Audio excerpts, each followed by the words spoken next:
ఈరోజు మార్నింగ్ లేవగానే టీ తాగాను. అయితే ఈరోజు ముంబై అయితే ఎళ్తున్నాను. ఎయిర్‌పోర్ట్‌కయితే స్టార్ట్ అయిపోయాను. ఈరోజు డే 1 వీడియోగా మీకు కంప్లీట్‌గా ఎక్కడ తిరిగానో చూపిస్తాను. ఫస్ట్ అయితే లాంజ్‌కైతెళ్ళి బ్రేక్‌ఫాస్ట్ చేసి స్టార్ట్ అయితే అయిపోయాను. మార్నింగ్ టైమ్ కాబట్టి ఫ్లైట్ అలాగ సాఫీగా అయితే జర్నీ సాగిపోయింది. మధ్యలో ఒక కాఫీ, దాని తర్వాత సాల్టెడ్ క్యాజువల్ తినేసాను. అలా టైమ్ పాస్ చేసాక ల్యాండ్ అయితే అయిపోయాం. ఏంటంటే నార్మల్‌గా నా బర్త్‌డే అని చెప్పేసి స్టార్ట్ అయ్యాను ముంబైకి. అలా షాపింగ్ చేసుకొని వద్దాం అని చెప్పి ప్లాన్ చేసుకొని బయలుదేరాం. అయితే లగేజ్ తీసుకొని రూమ్‌కైతే ఎళ్లి చెక్ ఇన్ చేసిన తర్వాత రూమ్‌కెళ్ళి కొంచెం ఫ్రెష్ అప్ అయితే అయ్యి, అయితే క్యాబ్ అయితే బుక్ చేసుకున్నాను.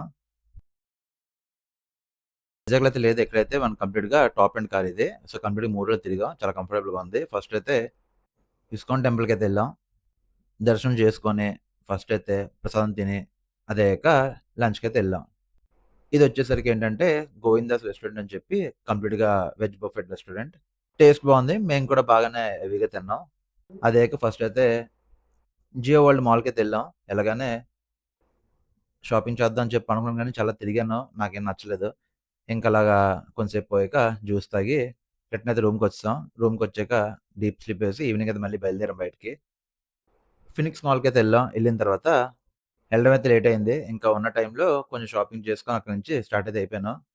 ఆన్ ద వే అయితే వర్లీ సీలింక్ అని చెప్పి అక్కడైతే ఒక బ్రిడ్జ్ అయితే ట్రావెల్ చేసాం. అక్కడ ఇంచుమించు ఒక 10 కిలోమీటర్లు అయితే ఉంటది. టోల్ గేట్ ఉంటది. రూ. 100 చార్జ్ చేస్తారు. దాని మీద వస్తే మాత్రం చాలా బావుంది. అంటే ఏంటంటే అది సముద్రం మీద కట్టారన్నమాట బ్రిడ్జ్ ఇది. సో, కంప్లీట్‌గా మంచి వ్యూ అయితే అనిపించింది. అలా చూసుకుంటూ హోటల్ దగ్గరికైతే వచ్చేసాం. అక్కడైతే ఒక వెజ్ రెస్టారెంట్ అయితే ఉంది. అక్కడికైతే ఎళ్ళిన తర్వాత కొన్ని ఐటెమ్స్ చెప్పుకొని తిన్నాం. ఫుడ్ అయితే చాలా బాగున్నాయి ప్రతి ఒక్క ఐటెము. ఎండింగ్‌లో వచ్చేసరికి జ్యూస్ కూడా తాగి డే అయితే ఎండ్ చేశాను. బాయ్.